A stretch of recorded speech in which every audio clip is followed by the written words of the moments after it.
शुरू होते ही हम देखते हैं कि किसी जगह पर एक मेला लगा होता है। वहाँ पर बहुत रश होता है और सब लोग वहाँ एंजॉय करे होते हैं। वहाँ पर एक पुलिस ऑफिसर भी था, तो वो देखता है कि एक आदमी एक लड़की का पर्स चुरा कर भाग रहा है। पुलिस ऑफिसर उसे रोकता है लेकिन वो नहीं रुकता, तो वो पुलिस ऑफिसर खुद उसका पीछा करने लगता है। लेकिन वो चोर बेसमेंट में चला जाता है किसी रेलवे लाइंस की। वो डिटेक्टिव यानी वो पुलिस ऑफिसर भी उसके पीछे पीछे जाता है। वो उसे ढूंढ ही रहा होता है कि तभी पीछे से कोई मास्क वाला आदमी उसे मुंह पे कपड़ा दे के किडनैप कर लेता है। जब डिटेक्टिव को होश आती है तो वो खुद को रेलवे के दरमियान पाता है। वो एक स्टूल पर था। उसकी जुबान पर बहुत खतरनाक मशीन लगी हुई थी जो कि उसके मुंह को और उसकी जुबान को जख्मी भी कर रही थी। अगर वो जरा सा भी हिलता तो उसकी जुबान कट सकती थी। वो काफी डरा हुआ था कि कैसे अपनी जान बचा के यहाँ से जाए। तभी उसके सामने एक छोटा सा टीवी होता है जिस पर कोई वीडियो प्ले होती है। उसमें वही अजीबोगरीब मास्क वाला आदमी था। वो उससे कहता है कि तुम बहुत बुरे आदमी हो, तुमने 2 लोगों के खिलाफ कोर्ट में झूठी गवाही दी थी और अब वो वक्त आ चुका है जब तुम्हें सजा मिलेगी। कुछ ही देर में यहाँ ट्रेन आने वाली है और वो तुम्हें उड़ा देगी, और अगर तुम ऐसी मौत नहीं मरना चाहते तो खुद को साथ करवा लो, लेकिन अगर तुम हिले तो इस मशीन से तुम्हारी जुबान काटी जाएगी और यही तुम्हारी सजा होगी। अब वो पुलिस ऑफिसर काफी कोशिश करता है। उसके हाथों को बार्ब वायर से बांधा गया था क्योंकि उसके हाथों को बहुत जख्मी करी थी और उसके हाथों से खून भी आ रहा था। पुलिस ऑफिसर जैसे तैसे करके अपने हाथों को खोलता है, लेकिन वो वायर लग जाने से उसके हाथों से बहुत खून आता है। तभी सामने से ट्रेन भी आ जाती है। वो अब लेट हो चुका था और उसकी जान अब जानी ही जानी थी। ट्रेन उसे उड़ा देती है। उसकी बॉडी काफी छोटे छोटे टुकड़ों में बढ़ जाती है और उसकी जुबान भी कट गई थी। ये सीन बहुत ही ज्यादा पेनफुल था। इस इंसिडेंट के बाद वहाँ पर और डिटेक्टिव्स आते हैं, लेकिन वो पहचान ही नहीं पाते कि ये कौन था क्योंकि उसकी बॉडी का काफी बुरा हाल हुआ था। फिर यहाँ से सीन चेंज होता है और हम एक आदमी को देखते हैं जिसका नाम सीक होता है। वो कोई गैंग लीडर था और उसके ग्रुप में और भी ज्यादा क्रिमिनल्स थे। वो एक होटल में होते हैं, तो सीक अपने साथियों को कह रहा होता है कि हमें एक ड्रग डीलर को लूटना है। वो सब अपने वेपन्स तैयार करने लगते हैं। अब ये सारे मिलकर उस ड्रग डीलर के पास जाते हैं और उससे सारा पैसा लेकर ये लोग वहाँ से निकलने वाले होते हैं। लेकिन उनके वहाँ से निकलने से पहले ही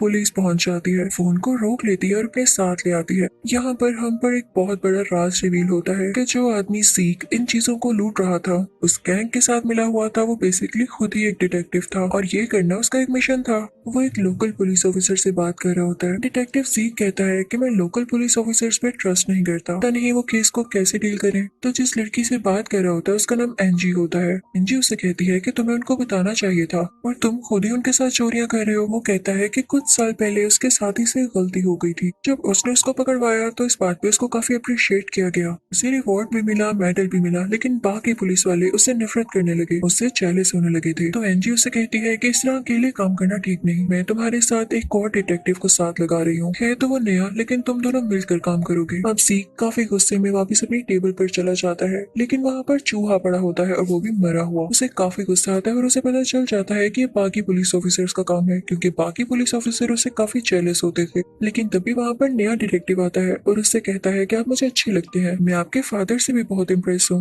उन्होंने बहुत बड़े बड़े काम किए हैं। अगर मैं आपको सच बताऊं तो मैंने ये प्रोफेशन भी आपके फादर की वजह से चूज किया। मैं भी उनकी तरह काम करना चाहता हूँ और मुझे प्राउड है कि मैं उनके बेटे के साथ काम करने वाला हूँ। तभी वहाँ पर एंजी आ जाती है और उन दोनों से कहती है कि अच्छा अच्छा बातें बस करो, उधर रेलवे लाइंस में कोई एक्सीडेंट हुआ है और तुम दोनों का जाना बहुत जरूरी है इसी वक्त। अब वो दोनों वहाँ के लिए निकल पड़ते हैं। अब रास्ते में ये दोनों डिटेक्टिव्स बातें करने लगते हैं। नया डिटेक्टिव सीक को बताता है कि मेरी एक बीवी है जिससे मैं बहुत प्यार करता हूँ और साथ मेरी एक बेटी भी है और मैं अपनी लाइफ में बहुत खुश हूँ। तो सीक कहता है हाँ, ये सिर्फ बातें होती हैं, तुम कुछ साल और वेट कर लो, फिर देखना ये चीजें तुम्हारे लिए नॉर्मल होंगी, बल्कि तुम्हें ये सब अच्छा ही नहीं लगेगा। असल में सीक की खुद जो सेपरेशन हो चुकी थी, तो वो इन रिश्तों पर बिलीव ही नहीं रखता था। नया डिटेक्टिव फील करता है कि सीक में कोई होप ही नहीं है और वो काफी सैड और रुखी रुखी बातें करता था, इसीलिए तो वो काफी रिजिड और बोरिंग लगता था। फिर बातें करते करते वो लोग उस जगह पर पहुंच जाते हैं जहाँ पर ये एक्सीडेंट पेश आया। हर जगह खून फैला हुआ था। अब ये दोनों वहाँ जाकर इन्वेस्टिगेशन करने लगते हैं, लेकिन इन दोनों को भी नहीं पता चल पाता कि ये बॉडी असल में है किसकी। फिर यहाँ से ये लोग अपने ऑफिस आ जाते हैं। तभी सीक को वहाँ पर एक पार्सल आता है और उसके अंदर एक यूएसबी होती है। उस पर लिखा होता है कि देखो मेरे अंदर क्या है। सीक उसे अपने पर्सनल कंप्यूटर के साथ अटैच करता है। जब वो उसे खोलता है तो उसके अंदर एक स्पाइरल की पिक्चर होती है। सीक जब उसे क्लिक करता है तो एक वीडियो प्ले होती है। वीडियो में पहले वही स्पाइरल शो हो रहा होता है, लेकिन फिर किसी की आवाज आती है। उस मैसेज में ये था कि उस पुलिस ऑफिसर ने गलत किया और मैं सबको उनके किए की सजा दूंगा, और ये मत सोचना कि वो आखिरी पुलिस ऑफिसर था जो कि मारा गया, बल्कि और भी मरेंगे। नया डिटेक्टिव सीक से कहता है कि तो जिक्सो लग रहा रहा है। तो सीक उस बिल्डिंग को पहचान लेता है जिसके ऊपर स्पाइरल बना हुआ था। वो उसे कहता है कि फौरन हमें यहाँ जाना होगा। अब वो दोनों उस बिल्डिंग की तरफ जाते हैं तो वहाँ पर उन्हें एक और बॉक्स दिखाई देता है। जब वो लोग उसे खोलते हैं तो उसके अंदर उस पुलिस ऑफिसर की जुबान होती है और उसका बैज भी होता है। अब ये देख के उनको पता चल जाता है कि ये डेड बॉडी किसी और की नहीं बल्कि उसी पुलिस ऑफिसर की है। तो वो समझ जाते हैं कि अब की बार चिक्सो पुलिस ऑफिसर्स या डिटेक्टिव्स को ही मारना चाह रहा है। वो वहाँ से जाके सारी बात एंजी को बताते हैं। तो एंजी कहती है कि तो बहुत बुरा हुआ, मैं खुद भी इस केस को देखूंगी। वो सीक से कहती है कि मैं तुम्हें इस केस का लीडर बना रही हूँ क्योंकि तुम जानते हो कि सब चीजों को कैसे हैंडल करना है। जिस पुलिस ऑफिसर की डेथ हुई वो सीक का अच्छा दोस्त हुआ करता था। तो सीक उसके घर जाता है और उसकी वाइफ से मिलता है। वो उसे हौसला देता है कि कुछ नहीं होता, पेशेंस रखें। अब वो उस आदमी की बीवी से कुछ क्वेश्चंस करने लगता है लेकिन उसे उसके आंसर्स नहीं मिल पाते। अब वो कहता है कि क्या आप मुझे उसकी बिलोंगिंग्स दे सकती हैं, जैसे कि लैपटॉप और उसके यूज की चीजें। वहाँ पर उसकी अपनी एक्स वाइफ भी आई होती है लेकिन उससे कोई बात नहीं करता और अपने घर आ जाता है। उसके घर में उसके फादर पहले से ही बैठे होते हैं। वो अपने बेटे से कहते हैं कि मुझे भी बताओ ये कैसा केस है और इसमें कौन कौन इन्वॉल्व है। लेकिन हम देखते हैं कि सीक अपने फादर से भी रूड होता है क्योंकि इन दोनों का रिलेशन भी अब इसमें अच्छा नहीं था। सीक चाहता था कि उसके फादर उसे समझे, उससे बातें करें, लेकिन उसके फादर बिल्कुल अंडरस्टैंडिंग नहीं थे, ना उसे टाइम देते थे। अब सीक विंडो की तरफ देखने लगता है और उसे याद आता है कि पहले एक केस उसने सॉल्व किया था जब उसके कोवर्कर यानी डिटेक्टिव ने एक विटनेस को ये कह के मार दिया कि इसने मुझ पर अटैक किया है, लेकिन सीक को सब कुछ पता था। तो सीक ने उसको पकड़वा दिया और ये लोग फिर से केसेस पर काम करने लगे थे। यानी सीक की बस यही लाइफ थी। वो अपनी जॉब के साथ सिंसियर भी था। यहाँ पर अब सीन चेंज होता है और हम दो पुलिस ऑफिसर्स को देखते हैं जो कि एक सीसीटीवी फुटेज देख रहे होते हैं उसी पुलिस ऑफिसर की जो कि उस चोर के पीछे जा रहा था। अब उनमें से एक पुलिस ऑफिसर उस ड्रग डीलर का पीछा करने लगता है लेकिन ये बात वो सीक को नहीं बताता। वो पीछा करते करते एक डार्क बिल्डिंग में पहुंच जाता है जहाँ पर उसे वो तो नहीं दिखाई देता लेकिन एक कवर्ड चीज होती है। जब कवर हटाता है तो वही मास्क होता है। वो कोई आदमी था जिसने वो बिग मास्क पहन रखा था। वो वही सेम आदमी था जिसने उस पुलिस ऑफिसर को मारा। ये पुलिस ऑफिसर काफी डर जाता है और बाकी डिटेक्टिव्स को कॉल करने लगता है लेकिन कोई भी उसकी कॉल नहीं उठाता। वो उसे भी पकड़ लेता है और उसके मुंह पर कोई कवर चढ़ा देता है। वो एक वाटर टब में होता है। वो उसके फिंगर्स पर भी कोई ट्रैप दे देता है और वो दोनों ट्रैप्स जो कि इसके मुंह पर थे और फिंगर्स पे थे अब इसमें कनेक्टेड थे। यानी कोई एक चीज भी मूव करती तो दूसरी कट जाती या उसको नुकसान पहुंच सकता था। वही उसके सामने टीवी पर सेम वीडियो प्ले होती है जिसमें बिग मास्क वाला आदमी होता है। यहाँ से सीन चेंज होता है और हम सीक को देखते हैं जो कि नए डिटेक्टिव को कॉल कर रहा होता है। फिर सीक वहाँ से अपने फादर के घर जाता है लेकिन देखता है कि उसके फादर कहीं पर भी नहीं होते और हमें एक फ्लैशबैक में दिखाया जाता है कि उसके फादर कल लेके कहीं गए थे, इसीलिए वो घर पर नहीं थे।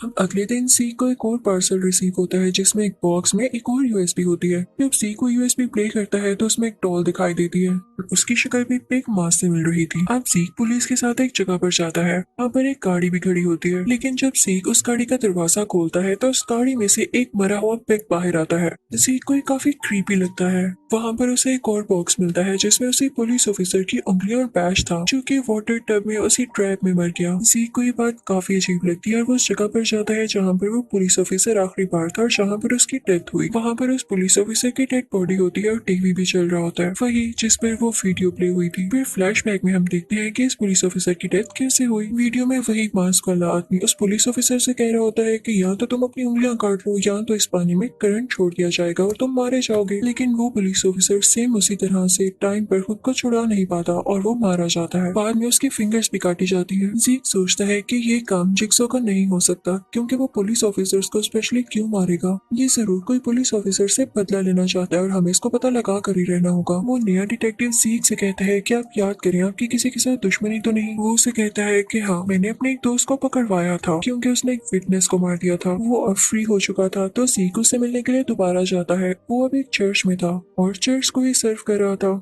तो जीक उससे पूछता है कि क्या जो उस दिन मैंने सुना और देखा क्या वो सच था। तो वो आदमी उससे कहता है कि हाँ, मैंने गलत किया और मुझे इस बात का एहसास भी है। मुझे उस विटनेस को नहीं मारना चाहिए था। जीक वहाँ से दोबारा अपने फादर के घर जाता है लेकिन उसे अपने फादर दोबारा नहीं मिलते। वो अपने फादर को बहुत कॉल्स करता है और मैसेजेस भी करता है लेकिन उसे कोई रिस्पॉन्स नहीं आता। अब नेक्स्ट डे जीक जब पुलिस स्टेशन जाता है तो नोटिस करता है कि आज वो नया डिटेक्टिव भी नहीं आया और उसी के साथ जीक को आज एक और बॉक्स मिल जाता है। जब वो उस बॉक्स को खोलता है तो उसमें एक बिग मास्क होता है जिसकी बॉडी भी होती है साथ। उसकी बॉडी पर एक टैटू बना होता है, साथ कुछ इंक होती है। इसे लग रहा था कि वो ब्लड हो और साथ एक लेटर भी होता है जिसके ऊपर ये लिखा था कि जब तुम बिजी होगे अपने लोगों को बचाने में, मैं तुम्हारे बॉस को पकड़ लूंगा। सीख देखता है कि वो स्किन उसी नई डिटेक्टिव की थी, क्योंकि जो टैटू स्किन पे था वो उस नई डिटेक्टिव के बाजू पर था। तभी सीख को ये भी पता चलता है कि एक डेड बॉडी है जिसके साथ उसकी स्किन नहीं है। तो सीख काफी वरीड हो जाता है कि कहीं ये नया डिटेक्टिव तो नहीं। दूसरी तरफ दुनिया पागल हो जाती है कि जिक्सो वापस आ चुका है, वो सब लोगों को मार रहा है, लेकिन एनजी उन सबको कंट्रोल कर रही होती है और उनसे कहती है कि नहीं, ये जिक्सो नहीं है, हौसला रखें। अब सीख अपनी गाड़ी ड्राइव कर रहा होता है कि तभी से कुछ मैसेजेस रिसीव होते हैं। इसमें उसे ये भी बताया जा रहा होता है कि एक और पुलिस ऑफिसर मारे जाने वाला है, तो उसे बचाओ जाकर। दूसरी तरफ उसके डैड का भी से मैसेज आता है कि किसी पुराने केस पर इन्वेस्टिगेशन शुरू कर दो। तो उसे पता चल जाता है कि नहीं, ये सब फेक मैसेजेस हैं, क्योंकि लेटर में ये था कि जब तुम किसी दूसरे काम लगोगे तो मैं तुम्हारे बॉस को पकड़ लूंगा।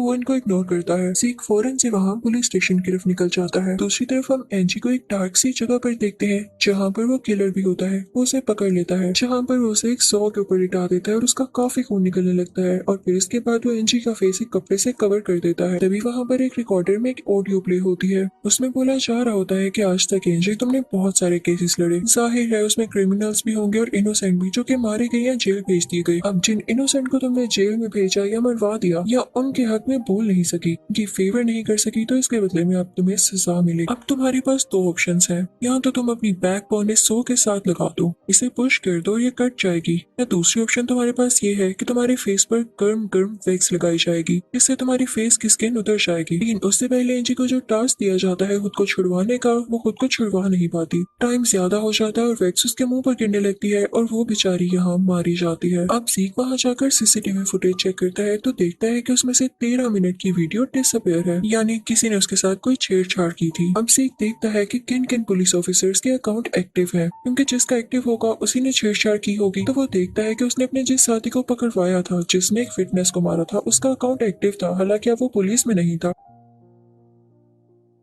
तो दूसरी तरफ एक और पुलिस ऑफिसर आता है और सीख से कहता है कि तुम्हारे फादर का भी अकाउंट एक्टिव है। अब सीख को ये बात बिल्कुल अच्छी नहीं लगती, क्योंकि उसके फादर जैसे भी थे वो अपने फादर के खिलाफ किसी से कोई ऐसी बात नहीं सुन सकता था। तो उन दोनों में लड़ाई होने लगती है और वो एक दूसरे को मारने लगते हैं। अब सीख फौरन वहाँ से उसी आदमी के पास जाता है जिसको उसने पकड़वाया था और वो अब चर्च में था, लेकिन सीख को वो नहीं मिल पाता क्योंकि वो भी गायब हो चुका था। अब यहाँ हमें फ्लैशबैक दिखाया जाता है कि असल में सीख के फादर थे कहाँ पर। वो उस जगह पर थे जहाँ पर किलर रहता था। उस बिल्डिंग में बहुत ज्यादा स्पाइरल साइंस थे, जो कि वीडियो के शुरू में हमें दिखाए गए। जीक के फादर गन लेके इधर उधर फिर रहे थे जैसे वो किलर को ढूंढ रहे हो, लेकिन किलर अचानक से आके उन्हें भी किडनैप कर लेता है और उनके मोबाइल से एनजी को मैसेज करता है। दूसरी तरफ हम ये देखते हैं कि सीख के हाथ बंधे होते हैं, लेकिन वो किसी तरह से अपने हाथ खोल लेता है। तभी वो उस आदमी को देखता है जिसने फिटनेस को मारा था। वो बंधा हुआ था और उसके पीछे एक मशीन थी जो कि शीशा क्रश कर करके उसकी कमर की तरफ फेंकने वाली थी, और उसकी कमर पर एक रिकॉर्डर भी था। और सीख उस रिकॉर्डर से ऑडियो सुनता है, तो उसमें यही था कि तुमने एक मासूम की जान ली, अब तुम भी मरोगे। लेकिन वहाँ सीख भी होता है और वो उसको बचा सकता था, जैसे पेन से उसने अपने हाथ खोले थे। अब सीख वो की ढूंढ लेता है जिससे वो उसको आजाद कर सकता था, लेकिन जैसे ही सीख उसको खोलने जाता है तो वो मशीन से शीशे आ आकर सीख की कमर पर लगने लगते हैं, और वो उसके साथी की कमर पर भी लग रहे थे। इनसे उन लोगों को काफी दर्द होने लगती है। जैसे ही सीख उसको खोलने लगता है तो देखता है कि उसको काफी ज्यादा शीशे लग चुके हैं। उसका काफी खून बह जाने की वजह से उसकी वहीं पर डेथ हो जाती है, यानी सीख का उसे खोलने का कोई फायदा नहीं हुआ था। सीख काफी परेशान होता है और जब वो बाहर आता है तो देखता है कि वही नया डिटेक्टिव उसके सामने है, यानी कि वो जिंदा था। अब वो नया डिटेक्टिव सीख को एक सच बताता है। वो कहता है कि तुम्हारे साथी ने जिस फिटनेस को मारा वो मेरा बाप था। मैंने सब कुछ सुन लिया था, मैं जानता था सब कुछ कि मेरे बाप को किसने मारा। मैंने तभी सोच लिया था कि मैं अपना बदला जरूर लूंगा, लेकिन मैं सिर्फ तुम्हारी वजह से चुप था। मुझे सब प्लान के साथ करना था। अब वो नया डिटेक्टिव सीख से कहता है कि मेरी तो कोई फैमिली भी नहीं थी, मैंने तुमसे सब झूठ कहा। तुम्हें जो अपने फादर के मोबाइल से मैसेज रिसीव हुआ वो भी मैंने ही किया था, लेकिन अब तुम्हारे फादर किडनैप्ड है। मैं तुम्हें एक ऑफर करता हूँ, तुम क्योंकि काफी स्ट्रॉन्ग हो, तो क्या तुम मेरे साथ टीम अप करोगे? तो सीख को मजबूरन मानना पड़ता है क्योंकि उसे अपने डैड को जो बचाना था। अब वो नया डिटेक्टिव यहाँ फिर से इनोसेंट बन जाता है। वो पुलिस को कॉल करता है और खुद ही शूटिंग करने लगता है और उससे कहता है कि यहाँ शूटिंग हो रही है। फिर इसके बाद वो नया डिटेक्टिव सीख को भी एक गन देता है जिसमें सिर्फ एक ही गोली थी, और फिर वो उसे उस कमरे में ले आता है जहाँ पर उसके फादर कैद थे। वो भी एक ट्रैप में थे और लटके हुए थे। अब वो नया डिटेक्टिव सीख से कहता है तुम्हारे पास सिर्फ दो ऑप्शंस हैं। अब जैसा कि इस गन में सिर्फ एक ही गोली है, तो या तो तुम अपने फादर को बचा सकते हो लिया तो तुम मुझे मार सकते हो। अगर तुमने अपने फादर को बचा लिया तो मैं तो उन्हें फिर भी मार दूंगा, और अगर तुमने मुझे मार दिया तो तुम्हारे फादर ट्रैप में वैसे ही मारे जाएंगे, क्योंकि तुम्हारे फादर ने ही वो आर्टिकल बनाया था। इसको फॉलो करवाते हुए मेरे फादर को मारा गया। अब सीख काफी ज्यादा सोचने के बाद ट्रैप पर शूट कर देता है जिसमें उसके फादर होते हैं। उसके फादर की जान अब बच जाती है। के बाद वो फौरन से उस नए डिटेक्टिव की तरफ भागता है जो कि असल में क्रिमिनल बन चुका था। वो उसे पकड़ लेता है और काफी ज्यादा मारता है। अब उस क्रिमिनल की कॉल की वजह से पुलिस तो पहले ही वहां पर आ चुकी थी, और जब उन्होंने फायर की आवाज सुनी तो वो अंदर आ गए, लेकिन दरवाजा लॉक था तो वो उसको नॉक करने लगे। अब दरवाजे के साथ एक वायर कनेक्टेड थी जो कि सीख के फादर के ट्रैप के साथ भी कनेक्टेड थी। इस वजह से वो वायर टूट जाती है और स्ट्रेच होने लगती है, और सीख के फादर ट्रैप में दोबारा से हवा में लटकने लगते हैं। दूसरी तरफ हम उस पपेट डॉल को भी देखते हैं जिसके हाथ में गन होती है और उसका हाथ ऊपर होता है जैसे वो किसी पर गन पॉइंट कर रही हो, और इसी तरह से जीक के फादर के हाथ में भी नकली गन आ जाती है और वो पुलिस पर पॉइंट करने लगता है। वो ये जान के नहीं कर रहा था। पुलिस समझती है कि हम पर शूट करने लगा है। पुलिस बिना कुछ देखे उस पर शूट करने लगती है और वो मारा जाता है। जीक सब कुछ जानते हुए भी कुछ बता नहीं पाता। वो चिल्लाने लगता है और रोने लगता है। अभी हम उस क्रिमिनल यानी उस नए डिटेक्टिव को देखते हैं जो कि बड़ी आसानी से वहाँ से भाग निकला था। उसे किसी ने नहीं पकड़ा था क्योंकि उस पर अभी तक किसी को शक नहीं हुआ था। वो एक लिफ्ट में चला जाता है और सीख को इशारा करता है कि तुम अपनी जुबान बंद रखना। सीख अभी भी रो रहा होता है कि वो अपने फादर को नहीं बचा पाया, और इसी के साथ इस मूवी की एंडिंग हो जाती है। Thank you for watching.